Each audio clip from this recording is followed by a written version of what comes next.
Hello, hello, hello. Elizabeth Johnston here, story coach for visionary entrepreneurs. So today I wanted to talk about mindset, and not just any mindset, but the mindset according to Carol Dweck. And I reached behind me to get the book from my bookshelf, and what was on top of it but Think and Grow Rich by Napoleon Hill. What a coincidence. And it kind of like fell off, and so I grabbed it, and the page that it opened up to, it says negative personality. Basically be positive, right? It says there's no hope of success for the person who repels people through a negative personality. Success comes through the application of power, and power is attained through the cooperative efforts of other people. Wow, power is attained through the cooperative efforts of other people. A negative personality will not induce cooperation. And, in a previous episode, I mentioned that saying, if you want to go fast, go alone. If you want to go far, go with others. And that connects to, you get power and success through cooperative efforts of other people, getting along with other people. And, I wrote a little note. I'm one of those people that writes in pencil and underlines and everything in books. Some people think that's heresy, but I really love, just connecting in a tactile sense and leaving my mark and my thought process in the books. And sometimes years later, I'll open up a book and I'll read my comments in the side, and either I'll say like, what was I thinking? Or, wow, that's pretty brilliant, that connection I made. And Billy Collins, who's one of my favorite poets, he's an American poet laureate, and he has a poem called, I think it's called Marginalia, and he writes about writing in the margins, and how it's like this form of communication, sometimes across the decades or even centuries. And anyway, it's a really cool poem. So mindset. So mindset is so much more than being positive, and you probably already know that, but if you don't, I'm saying it again. And this is something that I teach in my classes, mindset, and in terms of self-management techniques, that's or self-management skills. That's one of the courses I teach, and it's basically a life coaching course. And I read Carol Dweck's Mindset a few years ago.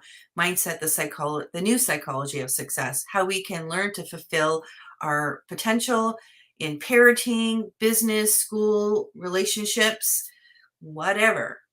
And so I read the whole book because I think a lot of us, we can Google growth mindset, Carol Dweck, and that picture of the brain comes up with, on one side is fixed mindset, and the other side is the growth mindset, and gives you different examples of fixed mindset and growth mindset. And a lot of times people think, oh, just to have a growth mindset is just being positive, not being negative. But there's so much more to it than that. And one of the stories that Carol Dweck shares in her book is that she had an estranged relationship with her mom. And it was very cool. I mean, they were still in contact, but it was very cool. And, she never had the kind of relationship that she would have liked to have with her mom. But in her research, as a PhD and a doctor of philosophy, she studied, the psychology of success, and out of that research for her academia, she wrote this book.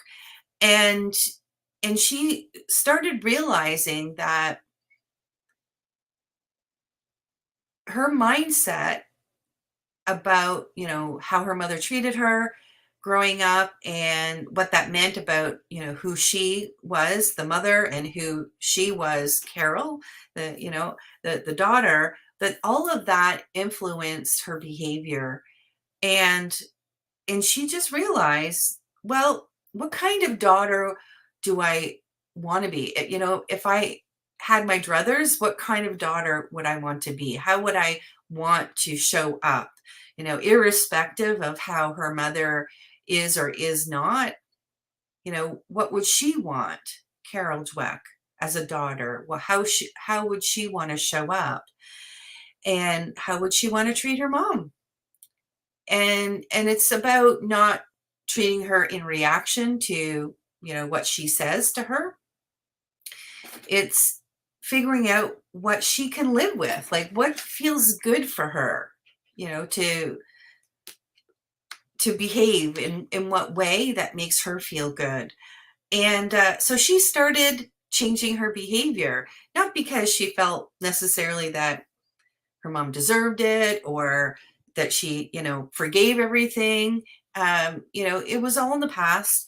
And today is a new day. And how is she going to move forward? And because it's all about her, it's all about us, right? It's like we can't control anything that other people do, but we can control how we react.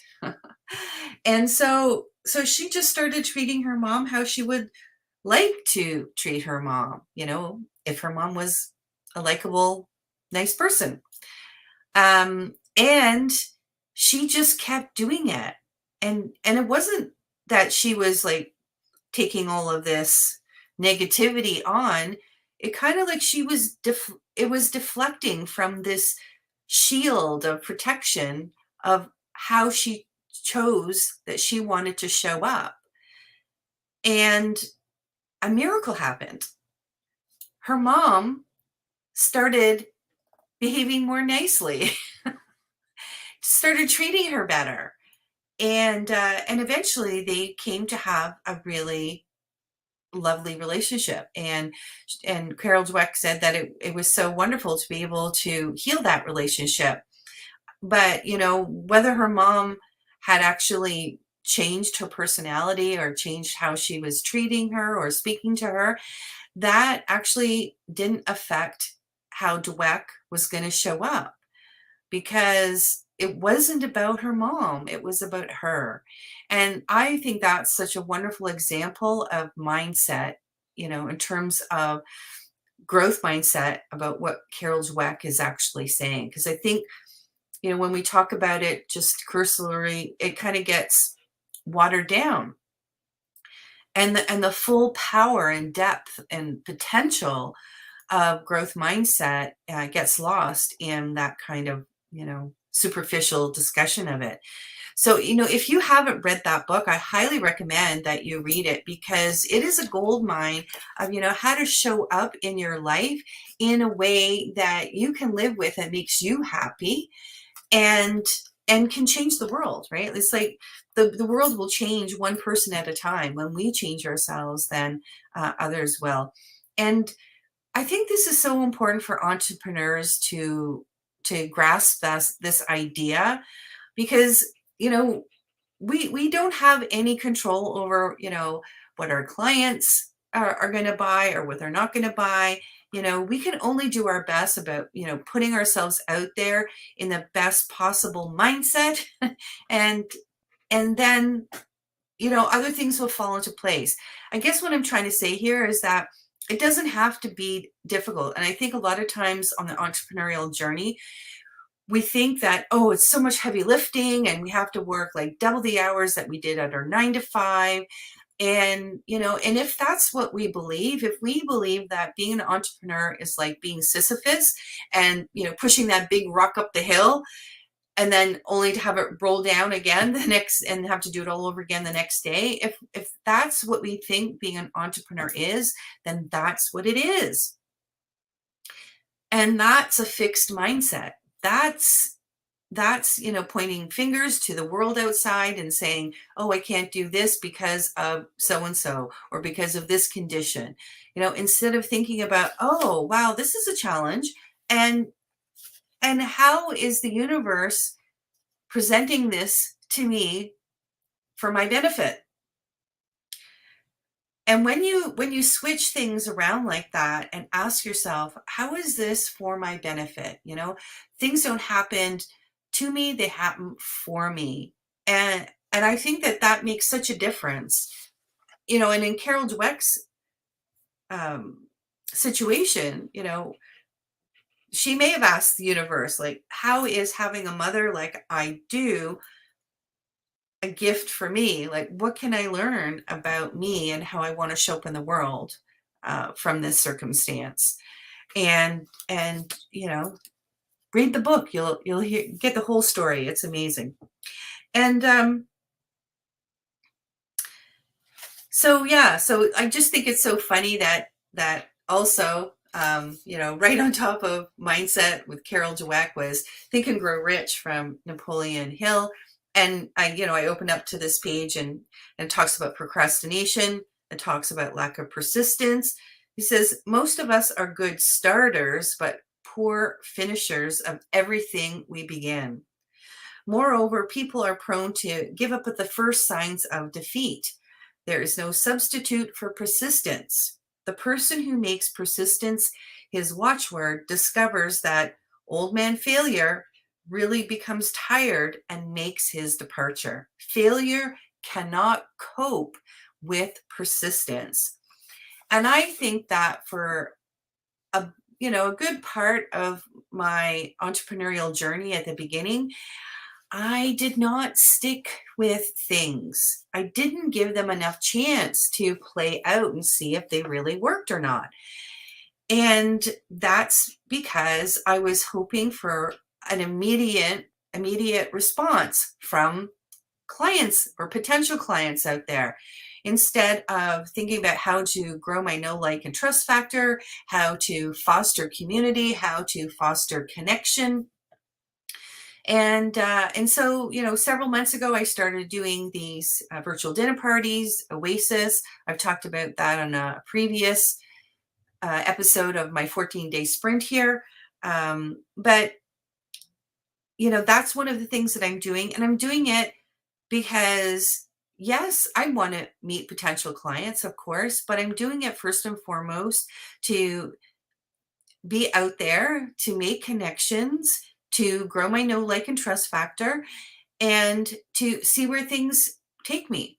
So I think that, no matter what we decide to do in our business, that we have to have this growth mindset that starts from our understanding of what our vision is for ourselves, who we want to show up as in our business, and then do every single thing that we can to support that vision of who we want to be in our business. And persistence, like Napoleon Hill says, is the enemy of old man failure. Like, you can't fail if you are always picking yourself up and trying again. And it's really the iterative process that, oh, that didn't quite work. All right, well, let's try this. All right, that didn't work. All right, let's try this.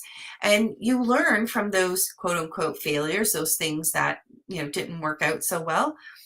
But, I was listening to David G yesterday, or maybe it was this morning. And he mentioned how, people sometimes don't stick with their meditation routine because they think it's like too fuddy-duddy or too difficult, or but that's just normal. That's normal when you're starting something new. It's normal when you're starting a new program and trying to get the word out there about it. It's normal that it's going to take a while to get some traction. And he also, and David G mentioned Edison and the light bulb, and apparently, like, he had 17,000 mistakes or something, like that. He made a lot of mistakes before he actually came up with the light bulb. But nobody knows about those other mistakes unless they are, reading books that talk about that sort of thing. we all remember just the light bulb. And, if we keep going, if we keep persisting with manifesting our vision for who we want to be in our business, then that's what people are going to remember. Eventually, they're going to see, like, wow, look at that. That's amazing, right? And there's so many authors that have had hundreds of rejections, but we don't necessarily hear about those. We hear about the bestseller that won awards or whatever it is. And so that's what we have. We have to have that belief in ourselves, that conviction, that confidence, um, to be who we want to be in our business, to live our purpose no matter what. And like that has to be our priority. We have to have a growth mindset, not a fixed mindset when it comes to our business. And we can't give up on ourselves any more than we could give up on our kids. If you have kids, like, you just don't decide like, okay, I've had you for 5-6 years, tired of you, it's not working out. Right? You just don't do that. And we shouldn't do that to ourselves.